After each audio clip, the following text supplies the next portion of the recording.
Quelles sont les conséquences du conflit ukrainien sur les entreprises de notre région? Et pour en parler, deux invités. Jacques Martinet d'abord. Bonsoir, vous êtes président de la Chambre de commerce et d'industrie Centre Val-de-Loire. Merci d'être avec nous ce soir. Merci à vous. Et puis Daniel Mirza, vous êtes professeur d'économie à l'Université de Tours et chercheur au laboratoire d'économie d'Orléans et tout particulièrement spécialiste des conflits. Daniel Mirza, est-ce que au-delà des conflits sanglants auxquels on assiste en Ukraine, une guerre économique se joue, comme le laissait entendre hier le ministre de l'économie? Écoutez, je ne pense pas qu'il faille prendre les choses de cette manière. En fait, il y a eu une réaction de la part des pays européens et des pays de l'OTAN plus généralement, qui est une réaction face aux événements auxquels on est en train d'assister en Ukraine. Et cette réaction-là, effectivement, emploie des instruments économiques. Mais est-ce qu'on peut dire que c'est une guerre économique? La réponse est clairement non. C'est une réaction avec vraiment des instruments économiques et financiers. Jacques Martinet, quand on entend ça, on se dit que forcément, il peut y avoir des répercussions sur nos entreprises. Est-ce que c'est déjà le cas dans la région Centre-Val-de-Loire? Ça commence. Sur la région Centre, on a à peu près 2500 entreprises qui exportent. Et sur ces 2500, il y en a 230 qui exportent en Russie et en Ukraine. Nos remontées, parce que tout le monde est aujourd'hui sur le pont, nos remontées, on commence à percevoir quelque part des soucis. Mais on n'en est qu'au début. Et on continuera à en parler dans un instant. Allez, pour y voir un peu plus clair, je vous donne moi aussi quelques chiffres importants. 1,3% des exportations françaises sont destinées à la Russie. 1,6% des importations françaises proviennent de la Russie. Et le Centre Val-de-Loire est la première région céréalière de France. Si vous voulez en savoir plus, vous pouvez scanner le QR code qui s'affiche en ce moment même au bas de l'écran avec votre smartphone. Il vous conduira vers le groupe Facebook d'À votre avis et vous y trouverez les liens qui m'ont permis de préparer cette émission. Daniel Mirza, 1,3% des exportations, 1,6% des importations. Ça paraît pas grand-chose finalement. Oui, alors ça paraît pas grand-chose, tout à fait, parce que l'essentiel de nos exportations et nos importations se fait avec le reste de l'Union européenne en particulier. Donc ça, c'est le premier point.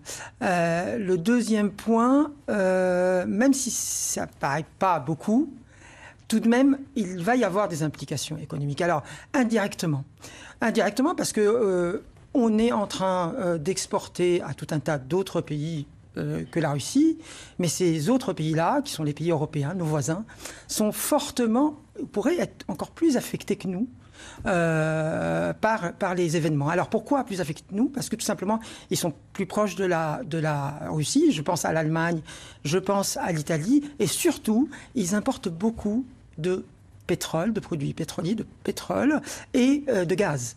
Et donc c'est là où le bas blesse pour eux. Et par ricochet, nous aussi, on va peut-être être affectés, peut-être certainement être affectés de cette manière.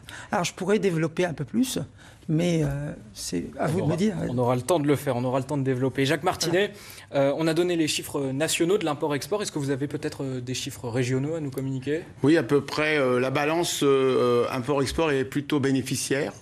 On est à peu près à 1% d'export et à 1,3% d'import, donc c'est bénéficiaire. Ouais. C'est moins qu'à l'échelle nationale. C'est moins qu'à l'échelle nationale. On importe et on exporte moins vers la Russie et l'Ukraine qu'à l'échelle nationale dans notre région. Quels sont les secteurs qui sont particulièrement impactés en Centre-Val-de-Loire? Alors aujourd'hui, on a tous nos réseaux. Alors il n'y a pas que le réseau des chambres de commerce, mais la chambre de métier, la chambre d'agriculture, les élus, la région, le DEVOP. On est tous à l'écoute, en fin de compte, de ce qui peut se passer dans telle ou telle entreprise. Alors, il n'y a pas obligatoirement beaucoup d'entreprises, mais peu importe l'entreprise, il y a un impact qui est obligatoirement sur une commande qui a été annulée, sur des problèmes de paiement. Je le disais tout à l'heure, on est au début. Je vous donne juste un exemple. 18% des imports de la Russie sont composés de produits pharmaceutiques. Tout à fait. Et ce sont ces produits-là que nous, en Centre-Val-de-Loire, on exporte le plus. Est-ce qu'on peut établir un lien entre ces deux données? Oui, bien sûr. 50% de la pharmacie est exportée. Donc, bien sûr qu'il y a un lien. Mais après, il faut voir l'impact qu'il y a dans ces entreprises-là au niveau international. Donc voilà. Mais aujourd'hui, on est à 7 jours de guerre aujourd'hui. Les mesures vraiment économiques ont été prises par l'Europe, ont été prises par les États-Unis. Les impacts vont commencer à arriver. Comment on peut expliquer, Daniel Mirza, que ces industries soient impactées par ce conflit qui se passe quand même à 2000 km de chez nous, hein, même si ça reste relativement proche? C'est assez loin, finalement. Oui. Alors, il faut savoir une chose, ou plutôt deux choses. D'abord, si on doit regarder l'économie russe et sa structure d'exportation, on se rend compte en fait que l'économie russe est très spécialisée, hyper spécialisée. Pour vous donner un ordre d'idée, il y a deux biens russes par rapport aux 4700 biens qu'elle importe, la Russie, ou qu'elle exporte. Eh bien, deux produits font à peu près 45% de ses exportations totales. Les deux produits sont le pétrole, d'une part, et le gaz, d'autre part. Ces deux produits produisent 45% de la richesse, donc de revenus qui viennent de l'extérieur, de ces débouchés. Et qu'est-ce que la Russie importe? Le Centre-Val de Loire, c'est une grande région viticole, on le sait. Est-ce que le secteur du vin peut souffrir? Est-ce que les Russes sont amateurs de nos vins, le Sancerre en particulier? Oui, j'ai eu aujourd'hui ceux qui sont responsables des salons, etc. Il y a 2 salons ou un salon au niveau viticole qui était en Russie qui a été annulé. Donc tout ça, vous voyez, ça crée un climat qui n'est pas obligatoirement positif.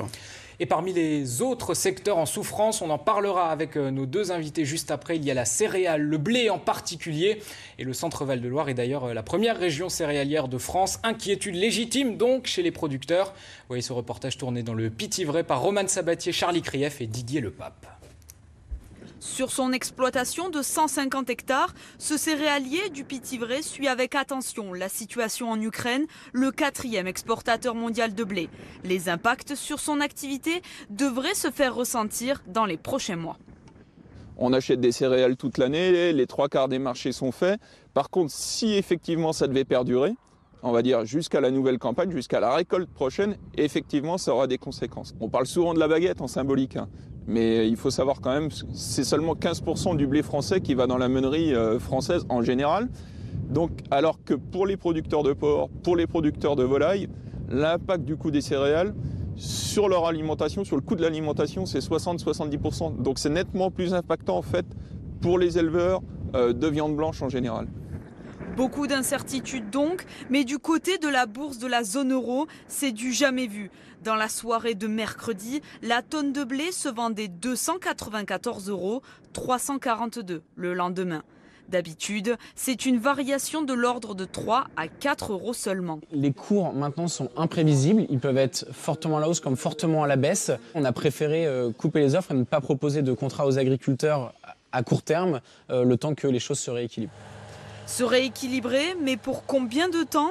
Si en Ukraine le conflit venait à s'étendre jusqu'aux zones d'exportation, les conséquences sur les prix du blé pourraient être durables. Daniel Mirza, est-ce que cela veut dire qu'on risque une inflation, la hausse des prix de la baguette, par exemple? Cet agriculteur en parlait dans le sujet, c'est possible? Oui, alors là, pour le coup, c'est possible et ça va avoir un impact sur les consommateurs, surtout ceux qui ont les plus bas revenus et ceux qui, en proportion de leurs revenus, mangent le plus de pain et de pâtes, sont affectés. Le prix, on le voit, il est en train d'augmenter. Mais pour les producteurs, je ne pense pas que ça va tellement impacter les producteurs, nos producteurs à nous, Français en particulier. Il faut savoir une chose. De céréales en l'occurrence. De céréales, en particulier de blé. Pourquoi? Mais parce que, en fait, le prix augmentant, la demande ne va pas baisser plus que proportionnellement de l'augmentation des prix. On observe, en gros, dans les études, que 10% d'augmentation des prix de blé ont un impact de près de 3% sur la demande de blé. Mais est-ce qu'ils peuvent augmenter leur prix à eux alors? Oui, parce que les prix vont augmenter partout. Eux, ils seront en train de les augmenter et donc ils vont compenser par cette augmentation des prix. Donc sur les producteurs céréaliers, ça ne va pas avoir tellement d'effet, cette affaire. Ce qui va produire des effets, c'est ce qui risque de se passer, c'est vraiment, et ce qui va se passer, malheureusement, c'est une augmentation des prix pour le consommateur. C'est le consommateur qui va être le plus lésé. Sur d'autres produits aussi? Bien sûr. Bien sûr, il y a des produits aujourd'hui déjà qui manquaient avant, puisqu'il y a la matière première qui manquait, on le voit bien pendant le Covid. La guerre est là, et on s'aperçoit aussi dans l'agriculture, puisqu'on a un problème aussi avec l'élevage, sur l'aliment pour les animaux. On a un problème qui est vraiment crucial, c'est toute la partie... ça m'échappe, mais ça va me revenir rapidement. L'alimentation des L'alimentation, exactement, qui fait que tout va augmenter. Et aujourd'hui, cette spirale de l'augmentation des coûts va aussi jouer sur l'impact de tous les habitants de l'Europe. Est-ce que les entreprises de la région pourront survivre? Est-ce qu'il y aura de la casse ou pas? Je ne sais pas. Je ne souhaite pas.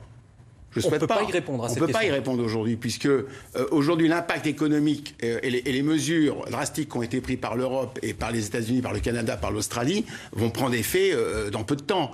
C'est là que ça va se voir. Mais restons aussi optimistes. On souhaite que la guerre s'arrête, on souhaite que tout ça... Aujourd'hui, on vit à un moment terrible. Daniel Mirza, plus le conflit va durer, plus notre économie en subira les conséquences? Oui, alors, elle subira les conséquences, mais pas tellement à travers notre commerce avec la Russie. Elle subira des conséquences par ricochet, puisque les prix vont augmenter, les prix du pétrole, les prix du pain vont augmenter. Les biens de consommation. Les biens de consommation courante de première nécessité vont augmenter. Ces gens-là qui sont aussi des employés, des salariés, vont se tourner vers leurs entreprises pour demander une augmentation de salaire qui va derrière produire une augmentation davantage des prix. L'inflation. Ça va donc le cycle de l'inflation et cette spirale salaire-prix peut éventuellement perdurer. C'est ça l'impact de long terme que je crains.